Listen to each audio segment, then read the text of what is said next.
الحمد لله رب العالمين. الحمد لله. الحمد لله رب العالمين. الحمد لله رب العالمين. الحمد لله رب العالمين. ما شاء الله. رب الأولين والآخرين ورب العرش العظيم. الحمد لله. وصلاة الله وسلامه على أشرف الأنبياء والمرسلين ما شاء الله. محمد بن عبد الله الأمين صلى الله عليه وسلم. وعلى آله وصحابه وكل من آمن به واستنى بهدايته إلى ما يوم شاء الدين. الله. أما بعد لا أكاد أدري ماذا أقوله في هذه الجلسة بما حوت الجلسة من العبور والبهجة بما فيها من خيار من الخيار والأباكرة من العلوم والفهوم برئاسة ذلك الشيخ الكبير البروفيسور الذي تعلمنا على يديه في هذه الجلسة بكثير. يعني جعل يدخل في القرآن ويأتي ببراعته بنقاط بلاغية في القرآن ما شاء الله. مما يجعلنا كأننا لم نسمع منه قبل. ما شاء الله. إنه عارف إنه عالم بلا جدل. ما شاء الله. حسن الله إليكم. اللهم آمين. mi ò palẹ̀mọ́ àti sọ̀rọ̀ torí gbogbo ohun tó ti wà níbàyí ti sọ̀rọ̀. As a matter alhamdulillah. of fact mo jẹ́ ẹ̀dá kan báwọn àlífà náà dẹ̀ ṣe rí nìyẹn. Níjọ́ tí ọ̀rọ̀ bá ti ń sọ̀rọ̀ ọ̀rọ̀ tún máa ń dákẹ́ náà ni. alhamdulillah. Mi ò palẹ̀mọ́ bó fẹ́ sọ kankan. Báwọn àlífà ṣe ń gbé máìkì lé mi lórí mi lọ́wọ́ yìí. Bọ̀ iṣẹ́ wọn ni wọ́n iṣẹ́ ni wọ́n rán mi. Bàbá Sheikh Ibrahim Bukhari. radiyallahu ta'ala anhu. Ẹ jọ̀ọ́ ẹjẹ́ àjọṣe bisimilayi kúrò aláyọ̀ kan fún wa. Ya Rahman Rahim. قل هو الله أحد الله الصمد لم يلد ولم يولد ولم يكن له كفوا أحد. Nǹkan kan tí yóò kàn dá mi lójú tí mo tó dẹ̀ wà nù ọkàn mi ni pé ẹni tí Ọlọ́run ò bá celebrate èèyàn ò lè rí celebrate. Allah. Mo ti jìnnà lórí ìjókòó yìí ohun tó ṣe lórí ìjókòó yìí ó kọjá bìnáwó yìí lásán mọ́. Mo ń wo irú àwọn ẹ̀ṣà àwọn èèyàn tí wọ́n wà lórí ìjókòó àti irú àwọn àǹfààní tí ó ti jábọ́ lórí ìjókòó yìí. Káwá pé òkú tó ti kú láti ọdún mẹ́wàá ló tún sọ̀rọ̀ báyìí lónìí. Allah. Tí èèyàn bá jẹ́ ni tí Ọlọ́run ò fẹ́ kẹ́ tọ́lọ́run ò dẹ̀ fẹ́ gẹ́ irú báyìí kọ́ ló máa ṣẹlẹ̀ lẹ́yìn rẹ̀. Allahu akbar. Ó ń ṣe pé àwọn ọmọ èèyàn kì í kó lẹ́yìn ìgbà tí bàbá wọn bá kú tán. Àmọ́ irú iléeṣẹ́ Ibrahim yìí ni ó ṣáàzà. Allahumma salli ala Muhammad. Tí àwọn èèyàn bá ṣerú nǹkan báyìí wọ́n máa ibi tó yẹ kó wà wájú ibẹ̀ náà ni ó wà. Wọ́n á wò jókòó yìí bóde tó wá fẹ́ máa dára mi lẹ́bi pé mi ì tún palẹ̀ mọ́ ìjókòó yìí tó yẹ ká palẹ̀ mọ́ ètò. Allah. bẹ́ẹ̀ni. Nǹkan ti sọ̀kalẹ̀ níbí báyìí lẹ́nìí. Allahu akbar. Ìmọ̀ ti sọ̀kalẹ̀ àwọn ọmọ tí wọ́n wà lórí ìjókòó yìí gan kìíní yẹn ó ti lọ ní àwọn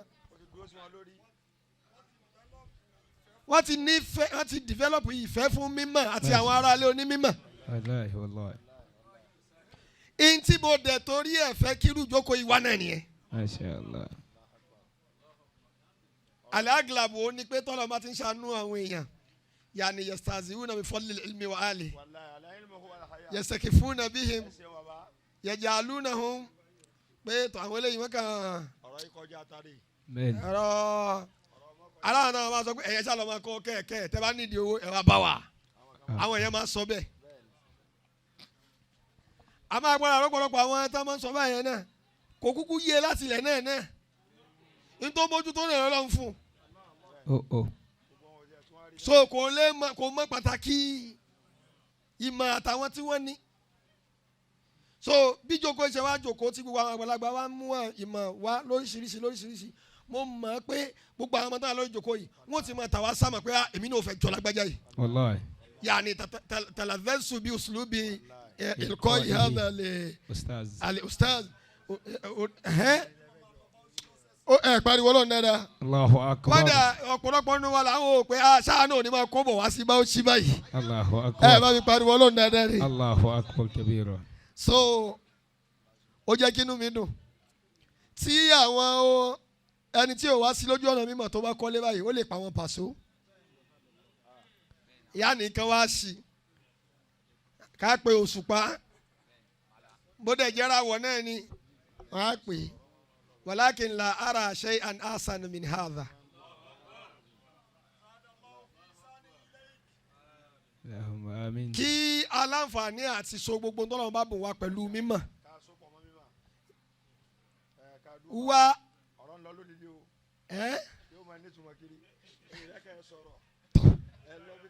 Masha Allah. òun ni dírẹ́fà mi so tó bá ti ní kí n dúró o ṣeun Masha Allah. òun ló wá kù kó máa mú yẹn àmọ́ bí táwọn àjòkó sí i mi ò rò pé àwa ò Allahumma salli Kamiru. ala Muhammad wa sallim. n tí ó yé yẹn lára Imam Kufa kò tí máa ń sọ̀rọ̀ ó máa gbéra ẹ̀ sí mọ́nsílà pé òun lòún sọ ní àsìkò kan náà ó tún máa gbéra ẹ̀ sí mọ́nsílà òun lòún gbọ́ Allah. so ló fi já sí pé ìmí ń bẹ tí n bá sọ ọ́ lẹ̀ mujmalan òun máa ṣe yufassiluhu tafsilan kí n tó débi tí mo fẹ́ dé gan ìgbà mi ń bẹ máa dúró báyìí pé máa wí lọ. kullu hadha al-fadl yarji'u ila jalalati maulana al-sheikh Ibrahim Bukhari. Rahmatullahi alayhi. Rahmatan هناك wasi'a. آية قرآنية قرأها سمعت المدير لوالدنا المرحوم ذات يوم فبدأ يبكي Allahu akbar. الوالد بعد أن أتم المدير من قراءة تلك الآية وبعد بكائه رفع رأسه أسأله المدير رضي الله عنه رضي الله عنه. مولانا إنما أقرأ القرآن وتبكي. قرأت هذه الآية فتبكي ما البكاء ما سبب البكاء من هذه الآية فقال الوالد رحمه الله تعالى فكأن الله سبحانه وتعالى أنزل هذه الآية من حقي الله. كأنه أنزل هذه الآية من أجلي ما شاء الله.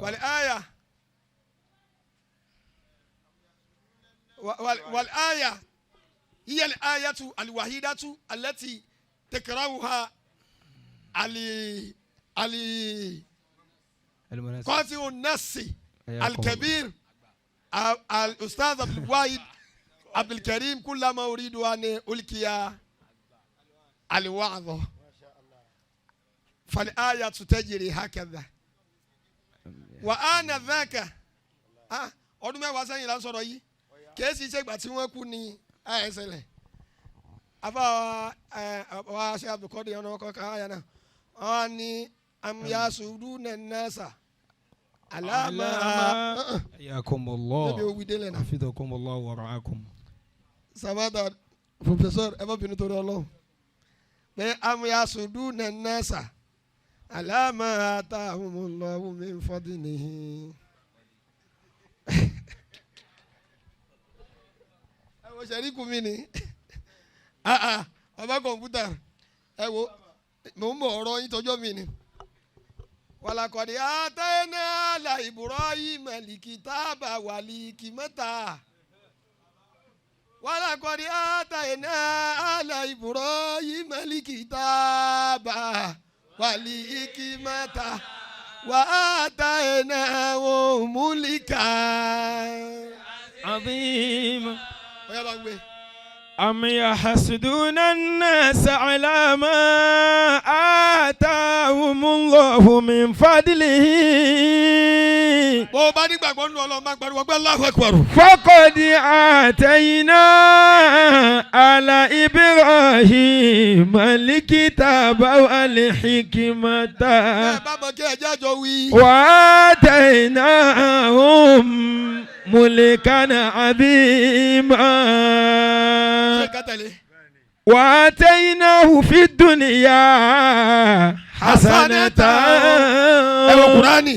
وإنه في الآخرة لمن الصالحين. هذه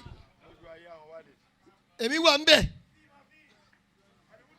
níjọ́ tí bàbá wa Al-Khalifa ké àyà yẹn àwọn ti kéwú wọ́n ti mọ kéwú èmi jókòó bàbá wa kà tán nígbà tí àwọn àlífà tí wọ́n ké àyà tó kú tán àwa ní ó yá tú àyà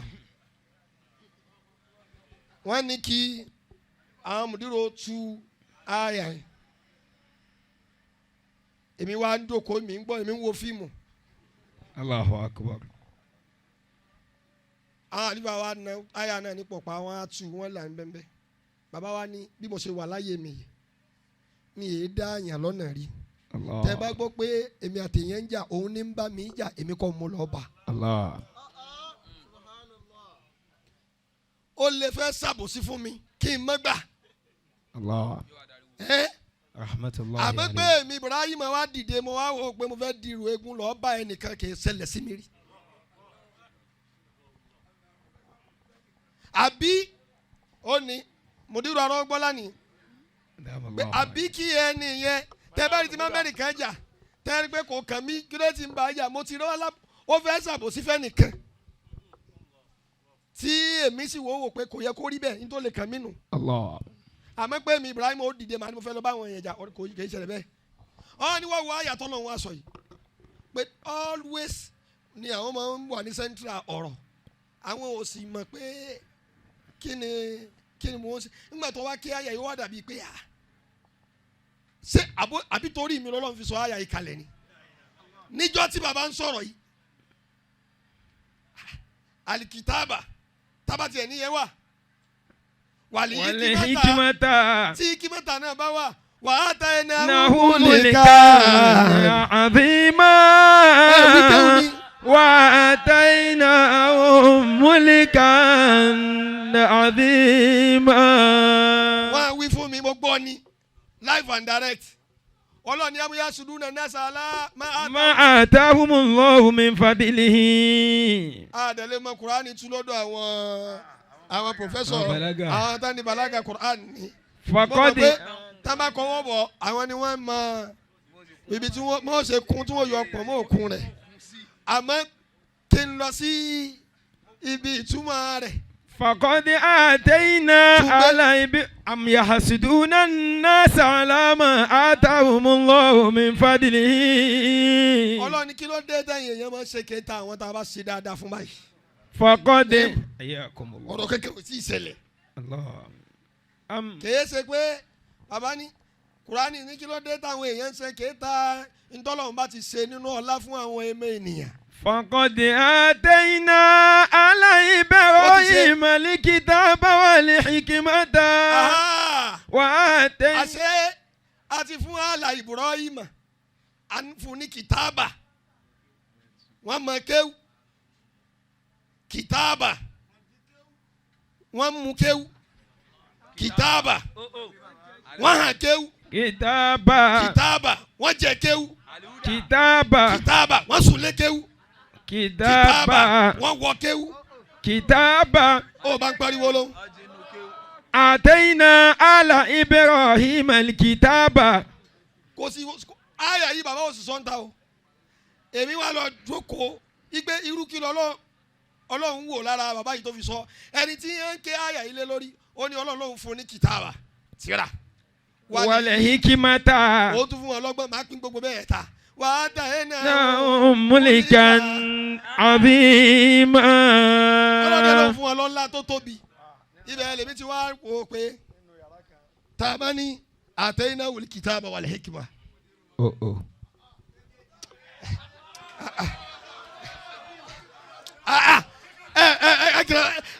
ẹ̀yin náà pè ẹ bá ń pariwo lọ dáadáa. وقد آتينا على إبراهيم الكتاب والحكمة وآتيناه ملكا عظيما. olórí ilé kó máa gbé Allahu Akbar. الله أكبر كبيرا. ibẹ̀ yẹn mi wá dúró pé a gbọ́ pé kìtàbù wà àti ikima. ما شاء الله. ṣé nínú yàrá kan yìí ni múlìkàn àvíìmà lẹ́sà múlìkàn báàs múlìkàn عظيما.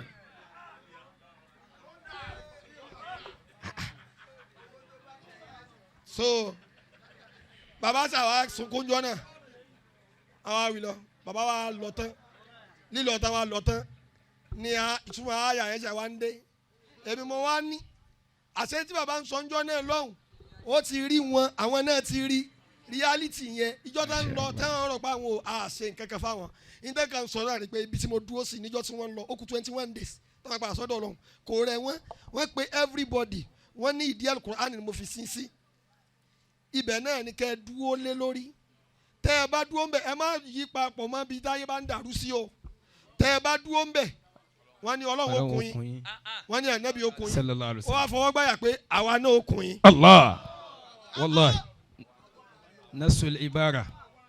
àwa والله. gbà wọn lọ tán yóò ń kú bá kún téèyàn bá ti dájà lẹ báyìí wọn kò pé sagbara ń gùn ọ ni bisimilá ẹ pariwo lọ dáadáa agunmu owó dẹnu ni ẹ yóò bá anabi kinu yóò dùn dáadáa ní lábàgbọ́dọ̀ á rí i pé àṣẹ ń tí wọ́n ń wí níjọ́ náà àṣòótọ́ ni àṣẹ àyà yẹn Ọlọ́run ya lára anabi Ibrahim عليه الصلاة ó dẹ̀ والسلام. ló fún bàbá wa Sheikh Ibrahim Bukhari. Ọlọ́kọ̀dé àtẹ̀nà àlà Ibrahim likitaba. Nígbà táwọn abẹ̀rẹ̀ sí ní kọ tírà ẹni tó wà níwájú gẹ́gẹ́ torí tẹ̀kìdí ìmọ̀ ẹni la yuqaddimu Allahu shay'an illa li'illatin. Qaddama الكتاب. al-kitaba.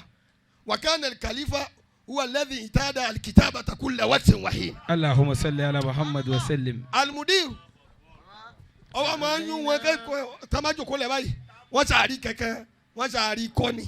آتينا على إبراهيم الكتاب. آتينا على إبراهيم الكتاب والحكمة. والحكمة والحكمة فقد آتينا على إبراهيم الكتاب والحكمة وآتيناه ملكا عظيما. يا ربنا إبراهيم بشيكنا إبراهيم ولا تزكي جهيما. Ọlọ́run lòun lòun fún bàbá mi. ولا عذابا أليما. ní sùúrù jantumulika ni àfihàn اللهم صل على محمد وسلم. ìjì ò jẹ́ kẹ́rù bà mí nìyẹn. لا فد فوكم. ṣé lẹ́ni طب ṣé ni ẹ ṣeun. ṣé ìyàwó ni Rárá. ṣé bìnnáwó ni rárá Wàláì. ìyẹn kọ́ ìyẹn tí bàbá fi lé mi lọ́wọ́ níjọ́ tí wọ́n lọ lẹ́yìn tẹ́ kó gbogbo àṣírárù lé gbogbo ẹnì kọ̀ọ̀kan lọ́wọ́ tẹ́ pé wọ́n rìn báyìí sọ báyìí á báyìí àwọn afa èmi wọ́n sọ orí wọn tiẹ̀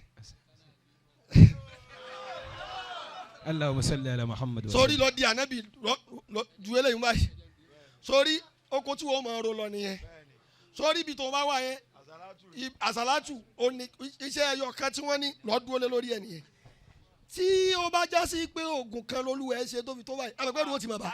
Wallahi wallahi. ìbá ikú bá kó wá sọ̀rọ̀ kan jọ ni.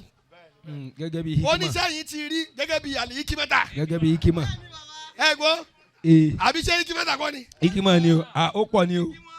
ẹ gbọ́ ẹ ṣe mọ̀ bá mọ̀nkú bá kún wa pé ṣẹ́yìn ti rí ẹni tí ó jẹ́ ọ̀tá ọlọ́run tó wá ọ̀nà owó ní ọ̀nà títọ̀tá ọlọ́run tó wá rí owó tán tó wá ní àwọn ọ̀rẹ́ Ọlọ́run lòun ò ná fún. Allah. Kò sí lóòótọ́. Kò sí. Ara ikima nìyẹn. Ó ní kò ní nẹ ó mọ consequence tó máa bá dé. Àwọn òpin tálí jẹ̀nu bá dé tó wá sí ní kó lùlù bò òun lówó. Sọmọlé kí wọ́n dà sí. Allahumma salli ala Muhammad wa sallim. Àwọn ẹni Ọlọ́run yìí tó nínú súnà tó tún pọ̀ jù ni pé àwọn tó bá dúró lójú ọ̀nà tó lọ́hùn àwọn yìí sábà rí nǹkan gbà lọ́dọ̀ àwọn ẹni èṣù. Allah. Mo wá ní èmi kọ́ lèmi ṣera mi báyìí àtẹ̀yẹ́nà kíkẹ́ wọ́n dà wá lọ́wọ́ kó má dàrú mọ́ wa lọ́wọ́ Ọlọ́run lòun bún yẹn ní nǹkan. فقد آتينا آل إبراهيم الكتاب والحكمة وآتيناهم ملكا عظيما. Kèésì àlífà ni wàá kọjú sí mọ́ kèésì ṣe ikí mọ́ gbogbo àwọn èèyàn tán pásù ni wọ́n fi ránṣẹ́ ẹni.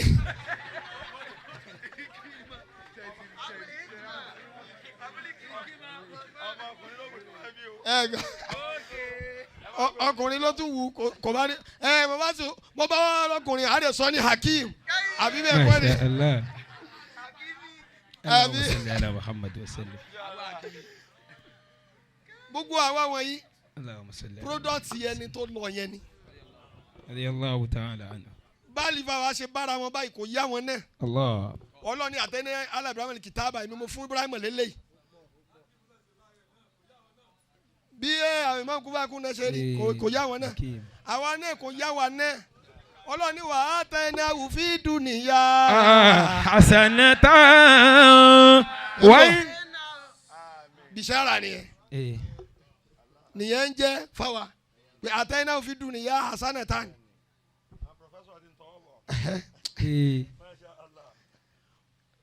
Wà á parí ẹ̀ wà innahu fil akhirati lamina salihin.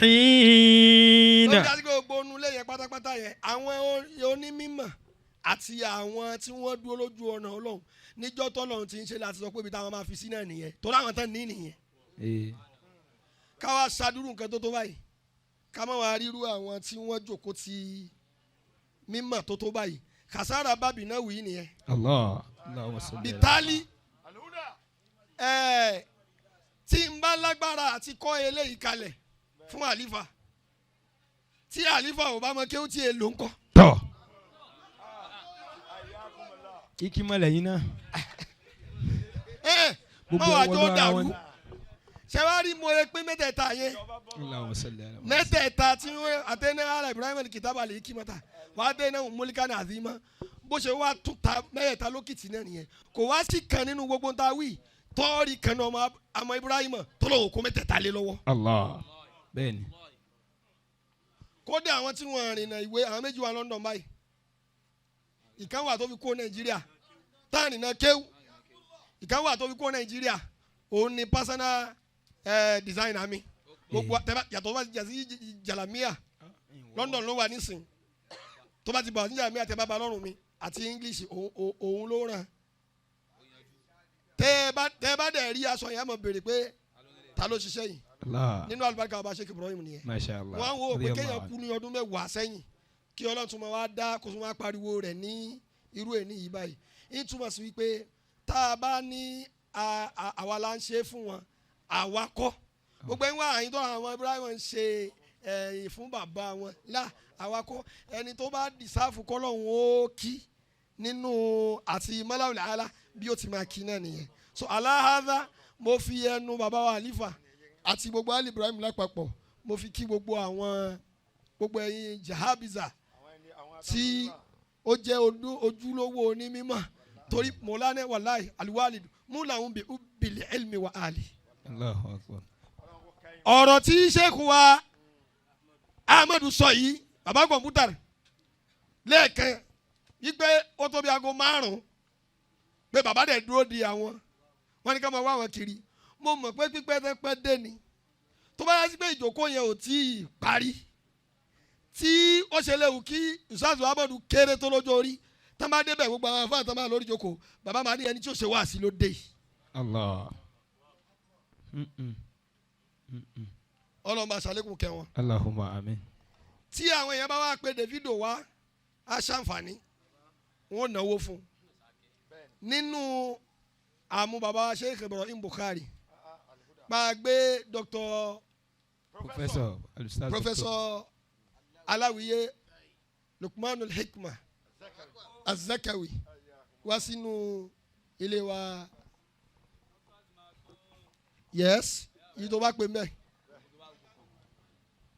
gbàgbé wọn wá nu mẹ́kàsì máa gbọ́n àdẹ̀gbé wọn wá sí ọ̀dọ̀ bàbá Sheikh Ibrahim Bukhari ká má bínú ìnáwó yẹn ó wọra díẹ̀ ni àmọ́ àsanwó 200,000 naira kí bàbá wọn má bínú torí tọ́ lọ́hùn. lẹ́yìn bẹ́ẹ̀ gbogbo àwọn muhadirun tí wọ́n ṣe ìlúkọ́ lẹ́ni àgbà muhadiru ọ̀gá gbogbo muhadiru onísàsù Fátúndé torí pé àwọn náà ń darí gbogbo ìjókòó rẹ̀ látòrí wọn. mo ń bọ̀ mẹ́ àbáwá náwí mo ń bọ̀ mo fẹ́ ṣàlàyé nìyẹn. wọ́n fi yẹn kí bàbá Babátúndé ni. mo ń kí bàbá Babátúndé nìyẹn. ìyá bàbá. Sheikh wa náwí pọ́wálé bàbá wa Ali Ibrahim kìí ṣe orí ìrìn àbí Ali máa ń sọ lẹ́ẹ̀kan pé Babátúndé ó ti di Ali Ibrahim kò ń ṣe èní ni Babátúndé ti ẹ bọ̀ kéèyàn kan fẹ́ràn yẹn kó dẹ̀ wọnú ilé wá pé èmi náà darapọ̀ mọ́ yàrá ni mo láìkì yín sẹ́. tí Babátúndé bá rí ajá alẹ́ Ali Ibrahim ó mọ̀ kó jẹ́ náà ni pé àwọn èèyàn ni so ìyẹn ń túmọ̀ irú àwọn òbí tó bí àwọn náà ẹ wọ̀rọ̀ tí ó ṣe kó wa kún fún akún náà tá ń sọ lẹ́ẹ̀kan so ọ̀nà náà ló ń padà sẹ́ni ọ̀rọ̀ tí mo sọ ń bì kánjú ní nìyẹn so bàbá Náwí owó 100,000. Alhamdulillah. Baba Said Timeyin 100,000. Masha Allah. Baba Babátúndé 100,000. Masha Allah. Ó di mélòó báyìí? Agnanas. A Dr. Agnanas 100,000. Masha Allah. A Dr. Ahmad Abubakar 100,000. Masha Allah. A Dr. Ahmad Kun Fayakun 100,000. Masha Allah. Fún gbogbo a Dr. Suleiman Lukman Sharil Hikma Al-Ustaz Suleiman 100,000. Ó di mélòó? Masha Allah. Amorúkọ wọn ọba. Mo ń bọ̀. Ẹ ká ẹ mọ̀jà.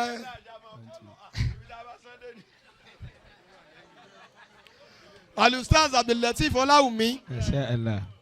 100,000. Masha Allah. Azemzemi 100,000. Masha Allah. Owó yìí ò pọ̀ tó bá yẹ pé àwọn eléré ẹyọ kan la gbé wá báyẹn. Sauban. Tá a bá kó bá kọrin á pawó lọlé. Níjọ́ wo làwọn onímọ̀ tó fẹ́ mọ jèrè iṣẹ́ wọn. Sauban. Bá Sauban. Onílárí. Sọ́nà ti ṣe olùkọ́. Bẹ́ẹ̀ ni ti ṣe olùkọ́. Kọ̀sídà. Bàbá akẹ́wọ̀n yẹn jú. Kọ̀sídà. Allahu Akbar 100,000. Bàbá Arọ́gbọ́lá. Láíláí Arọ́gbọ́lá. So bàbá yàrá gbowó lọ́ra Arọ́gbọ́lá kan ni. Ọmọ da fún fa. Bàbá wa lè Àdàbí. Bàbá wa lè Àdàbí. Bàbá wa ní agbákéré 100,000. Masha Allah. Ó ti pé mélòó ọ̀la tún bọ̀. Ó sì dábàá wọn Gbogbo wá. àwọn ìnáwó wọ̀nyí. Gbogbo àwọn àtàṣe ìlẹ̀kọ́ náà ni a ti mú yẹn. Gbogbo àwọn ìnáwó wọ̀nyí. Shukran wa tarhiban wa takdiran wa mahabbatan lakum wal kudumikum wal hudurikum ila hadhihi al buq'ati al mubarakah wa nas'alullah lakum at-tawfiq. Irú kàmánù báyìí pẹ̀lú àṣeyẹlẹ̀ bàbá wa yìí tí gbogbo lẹ́nu ọmọ wò pé Ọlọ́run kò jogún ẹrú bẹ́ẹ̀ fáwa náà. Ọlọ́run wọlá ìfẹ́ tí ẹ fi hàn wá nínú ilé wa yìí gbogbo inú ilé ẹnì kọ̀ọ̀kan wa náà Ọlọ́run kò jogún ẹrú bẹ́ẹ̀. Allahumma amin. Má jẹ́ kọ́nà ó dàrú. Allahumma amin. Wa alawatan ala kulli hadha. Ó ní pé bàbá Aláwùmí sọ́lẹ̀ kan ó ní Ibrahim man la yakidu. ibi ọ̀rọ̀ yẹn parí sí nìyẹn exam tí bàbá ṣe result yẹn ni ó ti dá fáwọn èèyàn tí ò tó wọn lẹ́gbẹ̀ẹ́ wọn Allah. ó ti dá fáwọn tó súnmọ́ wọn ó dẹ̀ ti dá fáwọn tí ó jìnnà sí wọn wọ́n ṣe exam lára wọn wọ́n paasi ẹ̀ ló fi wá di wá àtẹ iná òfin dùn nìyà hasanatan béèyàn bá fẹ́ rí àánú ọlọ́run ìta fẹ́ kó kò láàrin àwa àlùfáà nìyẹn téèyàn bá fẹ́ rí àánú ọlọ́run kò ń ṣe pípẹ́ lẹ́nu iṣẹ́ àti ìgbìyànjú ni ọlọ́run fi ní kó dé gbogbo ń ta wúyẹn lápapọ̀ ẹ̀bùn ni lọ́dọ̀ ọlọ́run níjọ́ tó bá dẹ̀ ti kún ọlọ́run á fún ẹni yẹn tí ò ń ṣe pé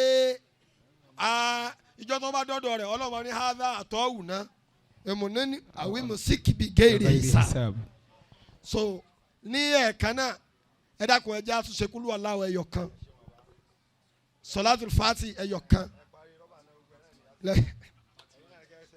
mo ti gbọ́ fún baba Sheikh Ibrahim Bukhari mo sọ fún nínú ilé lánàá pé tí baba fi kú mi ò ra aṣọ ọ̀pá mẹ́wàá fún wọn rí. Allah.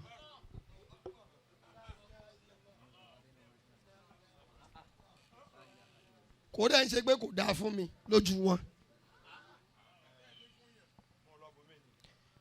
èyí tí bá ń gbé bọ̀ lọ́dọ̀ wọn máa béèrè pé ṣé o ti mú lọ bí báyìí náà ni. Allah. ọdún yìí ló máa pé jẹ́ ń sáré sọ yẹn níwọ̀nba. Allah. 2003 sẹ́ni ó jẹ́ 20 years àbí 20 years lẹ́ni ó ní mo lọ Mẹ́kà àkọ́kọ́ mi ò gbalé mi ò ṣe kankan níjọ́ tí wọ́n mú Mẹ́kà yẹn wá fún mi mo takú pé bàbá náà máa lọ yàrá náà kó mo lè àfàgbà níyìn owó ẹni bisimilayi Mẹ́kà ni bàṣẹ Ibrahim wa forí kan lè wọ́n sì sùúrù ṣùkúrù níjọ́ yẹn àwọn agbó dìde padà àwọn abú ẹ̀rìn wọ́n ní sọ orí Mẹ́kà tán mú wáyé èmi ni mo ní àmọ́ ìwọ náà lọ́ọ́ lọ. Allah. àsìkò tí mo lọ Mẹ́kà ayé ò tí ì mọ retí kódà kò sí nínú nǹkan nọ́mbà 10 táyé ló máa retí pé ó lè kàn mí nígboro bá díà nígbà yẹn kò sí ẹni tó kéré ní ọjọ́ orí mi tó lọ Mẹ́kà rí. Bẹ́ẹ̀ni, wallahi. Wallahi. so àwa ni àwọn àlọ́ Mẹ́kà yẹn mo wá takú mo ní ànàkúnmọ́lá mo ní lọ mo wá lọ bá àwọn àlífà lẹ́yìn ànàkúnmọ́lá ọ̀rọ̀ báyìí bá ṣẹlẹ̀ mo dẹ̀ sọ fún bàbá pé báyìí ni o àmọ́ bàbá takú pé wọ́n máa lọ o àwọn làwọn ò ní lọ wọ́n lè mìíràn máa lọ but ẹ lọ bá wọn kẹ́ ẹ sọ pé kẹ́ ẹ yọ̀ǹda rẹ̀ àlífà ni. ẹgbẹ́ wa.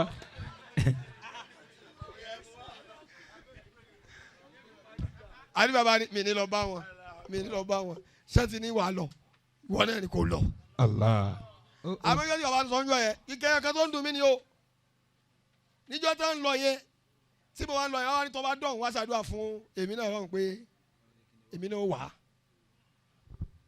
mo wá rí mo sì gbọ́ mo ṣàwà lọ Mẹ́kà mo wá dé Mẹ́kà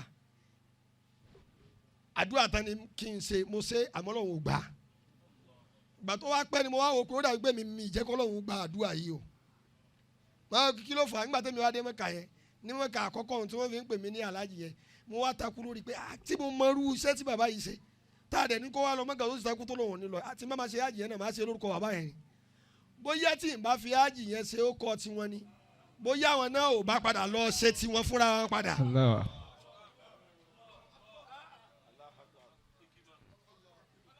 so gbogbo ìgbà tí àwọn èèyàn ń pè mí ní aláàjì yẹn èmi mọ̀ pé mo lọ ṣe ájì yẹn bí ismi walidi rahimahullahu ta'ala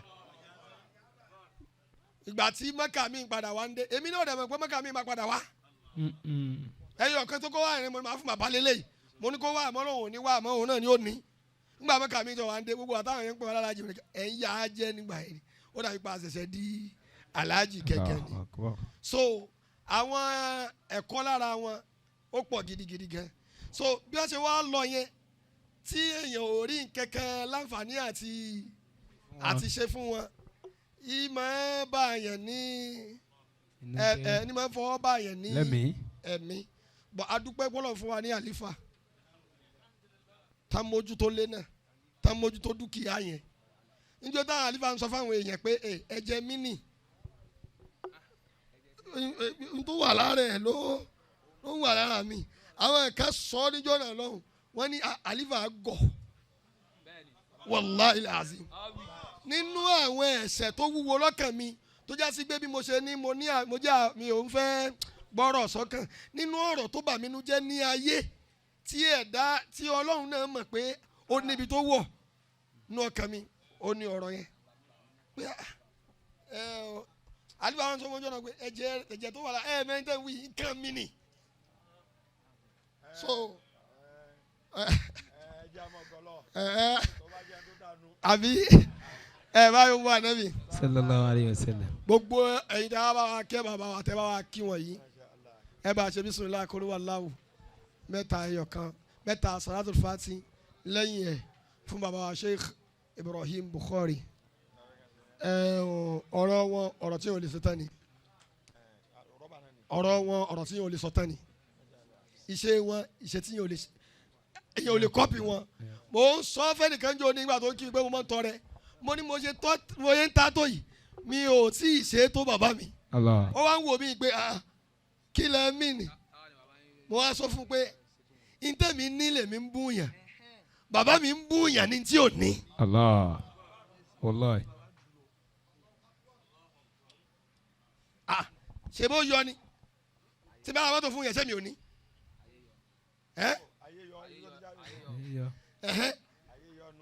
àmọ́ bá ayé Ibrahim ni ó máa wọ́n pé á lè lọ jẹ gbèsè torí ọmọ ọlọ́mọ àwọn bá olùgbọ́n rìfáyìn àbí bẹ́ẹ̀ kọ́ ni. mùdírù ọ̀rọ̀ ọgbọ́n lẹ́nu torí ọmọ ọlọ́mọ wọn ó sì lọ jẹ gbèsè.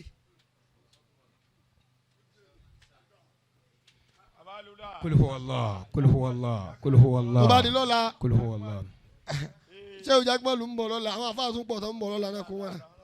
so Ọlọ́run bá wa ṣàlékún kẹ́ fún wa ẹ dákun torí Ọlọ́run tí mo fẹ́ kẹ́ bá wa ṣe nìyẹn bismillahir rahmanir rahim kul huwa Allahu ahad Allahu samad lam yalid walam yulad walam yakun lahu kufuwan ahad bismillahir rahmanir rahim kul huwa Allahu ahad Allahu samad lam yalid walam yulad walam yakun lahu kufuwan ahad bismillahir rahmanir rahim kul huwa Allahu ahad Allahu samad lam yalid walam yulad ولم يكن له كفوا أحد اللهم صل على سيدنا محمد الفاتح لما أغلق والقاتم لما سبق ناصر الحق بالحق والهادي إلى صراطك المستقيم وعلى آله حق قدره ومقداره العظيم.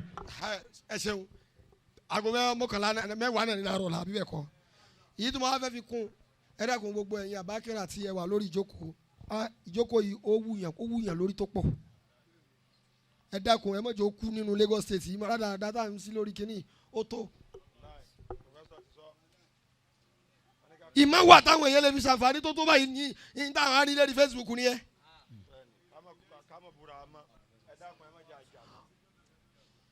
owó tí mo fún àwọn tí wọ́n ṣe ìkọ́wù lẹ́ni kìí ṣe kìrọ́ àwọn tó ń wá àmọ́ mo fi ṣe tẹ̀síwìkù àwọn ọmọ tí wọ́n wà ń bẹ̀ yẹn pé ṣé ẹ lè sọ̀rọ̀ wákàtí méjì kó dẹ̀ gba 200,000. Allah. ọkàn láìrú pọ́npọ́n gbogbo yìí tó ti wò ó pé ibi tí mo kéde yìí náà mo ti jáde ta òjì ó ti tó báyìí náà á wò ó pé ọ̀nà sì jìn o wọ́n gbé pòfẹ́sọ̀ kan wá bíbá yìí àfi kébì náà lè ké ká lè máa ṣe bẹ́ẹ̀ pé lẹ́yìn ìsànàwí àṣẹ́mọ̀ tún pọ̀ báyìí àbí ó dání sìn ṣé gbogbo àwọn tó jòkó yìí àbẹ́ ẹ̀rí wọn ni ṣé ọ̀rọ̀ àtàrí àwọn ànáwí rèé kí ló jọ ọ̀rọ̀ ọ̀rọ̀ dáadáa tá a máa gbọ́ lérí so gbogbo àwọn tọ́lọ̀ bá dẹ̀ ṣàánú náà ẹ jẹ́ àmọ̀ wàhálà irú àwọn programu báyìí as a matter of fact àwọn èèyàn wọn àmọ́ mọ́níàjù ti wá nínú al-mu'askar al-muhammadi al-alami so ó ní a ní Google map lọ́wọ́ tá à ń fọ́lò gbogbo orú nǹkan báyìí gbogbo tá à ń ṣe lọ ẹ̀kẹ́ ṣe pé àárí nǹkan báyìí àṣemátà fún àtà bá wá rí kí la máa wá rí a máa jí ní ti jíjí bí idhnillahi ta'ala. Masha Allah. tí gbogbo àfáà tó bá ti mọ kéwú náà tínú tiẹ̀ náà ó máa dùn pé Ọlọ́run fún mi ní nǹkan. irú dédé tó máa ń fáwọn oníwàásí tábà lọ ṣe wàásí ń ta nítorí fa tí àwọn yẹn fi yà síbi wàásí ju ọ̀rọ̀ kéde lọ nìyẹn wọ́n ti mọ̀ pé ṣebí kóhun kan dáwàkà kóhun dẹ̀ ṣe kíní rẹ̀ ni wọ́n á rí ẹ̀yẹ ẹ̀mọ́wó wá àfáà tó sì jẹ́ dòkítọ́rù yóò jókòó báyìí nígbà tí o bá ti mọ wákà dá òun àti agbádá rẹ̀ wọ́n á àbíbò láti wá ṣe báyìí. ẹja mọ̀ péra wa ẹja mọ̀ wá lára wa ẹja dúró lórí sáfù ẹ̀yẹ kẹ́mẹ́ yìí káwá tíìmù papọ̀ ẹ rí i pé gbogbo nta ló bàjẹ́ yẹn yóò padà wá padà àwọn èèyàn rò pé kò sí nǹkan yóò lójó wọn wá kú wá káàkiri o ojú rẹ̀ ti wá dáná gbogbo ẹni tó lọ náà ṣèṣìrí pé PLP náà ni àbí bẹ́ẹ̀ kọ́ ni bó ṣe lọ ni ó ṣe kéne bó ṣe bọ̀ bí idhnillahi ta'ala amsalu hadhihi alhaliko inshallah sanukimuha wala nazalu nukimuha inshallah في مركز ماغما هنا وإن شاء الله بوادنا في سورة بإذن تعالى. السلام عليكم ورحمة الله تعالى وبركاته. وعليكم السلام ورحمة الله وبركاته. صلى الله عليه وسلم. يا النبي bàbá tún lè sì mọ̀ pé rárá kò sí parí báyìí ẹni bá ń gbé sẹ́yìn mọ́lá ya sọ́ọ̀lì wà sẹ́lẹ̀ kún bá kún dáì má ní àbàdàn. Ọlọ́run ń ká Nabi Muhammad. alábìbí kàkà èrìlì kalẹ̀ kékọ́lé ẹ wí. ẹ bá wa fi ṣe àánú ayé là nábì. Khairil khalqi kullimi. okùn mẹ́ta tàbá wíbẹ̀ mọ́lá ya sálí wà sẹ́lẹ̀. Dáìmánì abàdá. Mádàsá láti dúró lórí kábàárì ànábì Ọlọ́run. Ànábì Muhammadu. Ọlọ́run ò yóò máa lọ bẹ́ẹ̀ lọ́dọ̀ ànábì. Alábìbí kàkà èrìlì kalẹ̀ kékọ́lé. Ó yẹ wí. Mawlaya salli wa sallim. Pẹ̀lẹ́pẹ̀lẹ́. Dáìmánì abàdá. Ala habibika khairil khalqi kullihim. Ó yá ẹ pé Muhammadu. Rasulullah. Ẹ lànà ẹ pé Muhammadu. Rasulullah. Ẹ tún pé Muhammadu. Rasulullah. Ya Rabbi bil Mustafa. Bili Mustafa.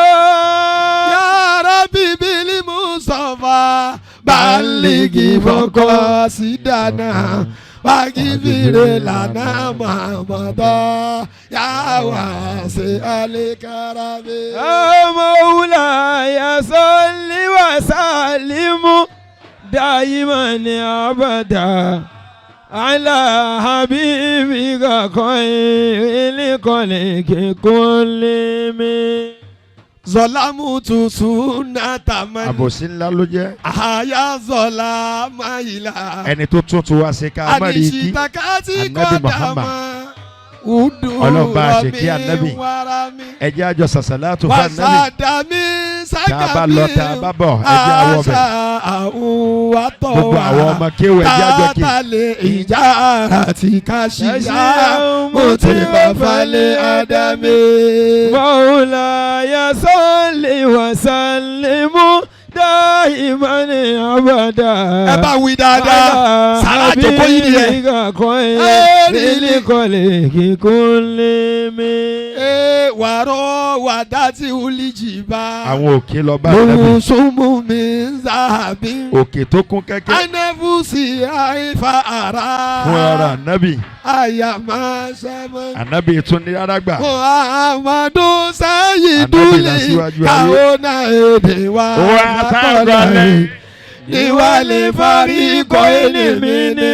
Orúbìnrin wà mí ní ẹ̀jẹ̀ mi. Mawlaya salli wa sallim. دائما أبدا على حبيبك خير الخلق كلهم ẹ̀nà wọ̀nyí Muhammadu رسول الله ó dàbí ó dà Muhammadu رسول الله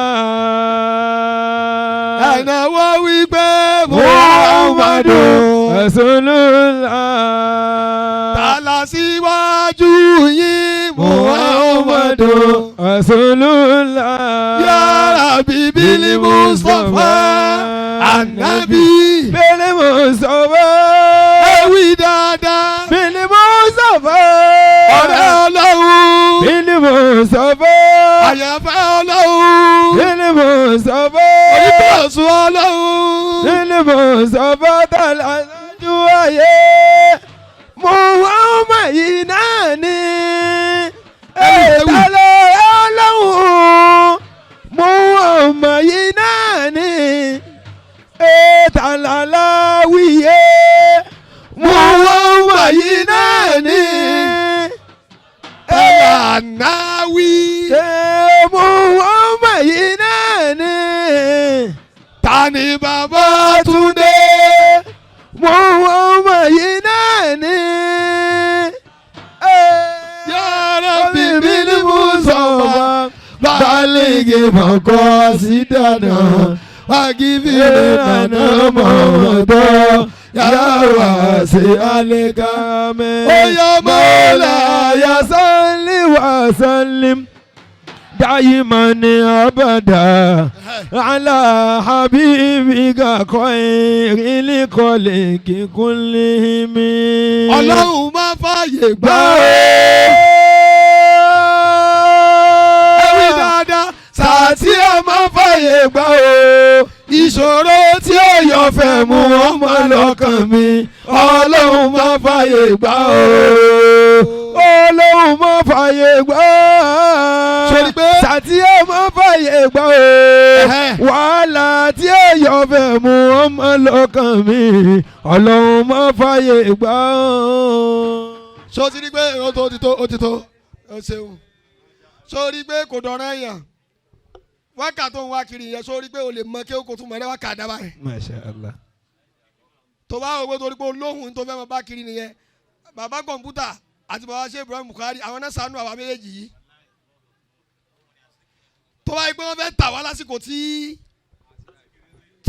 tásìkìrì rẹ́ẹ̀nì àti àmọ́ mọ́ wálé wọ́n gbégi lé àwọn méjèèjì ni pé láíláí ẹ má ṣàzíkiri mọ́. kí dẹ́ ló fa síkìrì tábà parí sáwí ayélujára àtàní sáwí lọ́dọ̀ bàbá kọ̀ǹpútà ó ní ó yá àbábọ́dọ̀ yá ṣe síkìrì àkọsílà àwì ń bẹ̀ báwọn ní bá parí lọ́ba lé wọ́n ní àwì ń bẹ̀ ibẹ̀ àwọn ẹtì gbọ́n ọmọ síkìrì ṣe bọ́sẹ̀ bẹ̀rẹ̀ sí ní pé wákà kiri nu aláàjì síkìrì nígbà tó yá ẹ ti báwọn bàbá méjì ṣe mítìnì ni wọ́n bá ní ó dẹ̀ jẹ́wọ́ àwọn ẹlẹ́gbẹ̀ẹ́ wa rèé wọ́n jí dẹ̀ndẹ̀ owó. tọ́ kún báyà kún àwọn elégbé nù. àwọn èèwọ̀ sẹ́mọ̀ wọ́n sọ pé ẹni tó bá kọ̀ ni wọ́n gbé kunu ẹni tó bá gbọ́ owó rẹ̀ ló wọ́n gbà. tọ́ so nígbà tó yára àwọn bàbá yẹn bá sọ pé ẹ má pè wọ́n lásìkiri mọ́ ẹ tábà wá kanlẹ̀kùn kí lẹ́ni wọ́n wá ṣe lásìkiri àná ṣe. ṣe mọ́ kéwú náà fẹ́ ké. kéwú. alhamdulillah. ọmọ ara máa padà wá ṣe síkiri àwọn ṣe tó ń sìn. Hayyakum. torí pé n tó fà á táwọn fi dínà wá yẹn ni pé wọ́n láwọn mọ táwọn bí rárá kò ń ṣe pé aburú wà níbi kí èèyàn ṣe síkiri bọ̀ tó wáyé pé irú ọjà tá lọ ní lọ́wọ́ bẹ̀rẹ̀ nìyẹn a ní mọ kéwú mọ́ bẹ́ẹ̀ni ọmọ ara ní sákìrù ni ó dẹ̀ mọ kéwú bẹ́ẹ̀ni gbogbo díwánu wà ní agbárí ẹ̀ ọmọ ara ò kì í ṣe kéwú pé ó tẹ́kẹ́ tó tẹ́fẹ́ kó alásìkiri mẹ́wàá jọ lẹ́kọ̀ọ́ yìí kẹ́ ẹ tó rí ìtì ẹnu rẹ̀ straight àbí kẹ́ ẹ máa gbọ́ lágìlágì so ó nìyẹn òun fúnra rẹ̀ yàtọ̀ sí kọ́sídà ní Ibrahim kọ ọmọ ara náà máa kọ kọ́sídà a ní eléyìí èmi ni mo kọ́ bí ọ̀rọ̀ ayé sì wà lọ́la ẹ ká lọ́la ẹ gbọ́dọ̀ tóbi dáadáa ẹ má ka ní sojú bàbá aláwòye báyìí adúpẹ́ fọlọ́run adẹ̀fi eléyìí àfi ṣe ṣukuran wa sanaa Masha Allah. fún gbogbo àwọn ẹni ọlọ́run lápapọ̀ ọlọ́run kó bá dúpẹ́ fún yín. Allahumma aqulu qawli hadha wa astaghfirullah li wa lakum wassalamu alaykum wa rahmatulahi ta'ala wa barakatuh. wa alaikum assalam wa rahmatullahi ta'ala wa barakatuhu. Masha Allah.